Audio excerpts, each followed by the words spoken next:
चलतु आज अंडा मु गोटे रेसिपी आपको करके देखी। तब अंडा किसी सिझेदेली तापर चोपा छड़ेकी जे सोरिष तेल हल्दी टे पकईकी कलर आसापी भाजी गली। तापर चलतु प्रस्तुति करेंगे। कैप्सिकम गोटे काटी नहीं देखु, टमाटो पियाज को हिसाब से काटुची आपन देखु।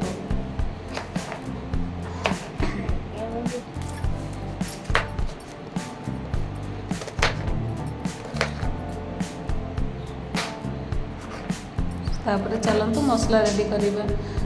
गोटे जार नहीं अदा रसुण सेसमा सीड अल्प किसी जीरा कंचा लंका सुखिला लंका अल्प किसी पानी दे ग्राइंडिंग करदे।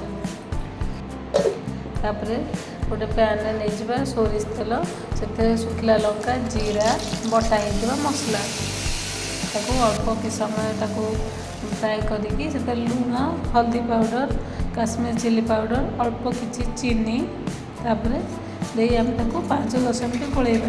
कटा हो पियाज टमाटो कैप्सिकम को 5-10 मिनट गोले सारिकी आमर जो बटा मसला पानी अच्छी से अल्प किसी देकी 5-10 मिनट घोड़ेदेवा।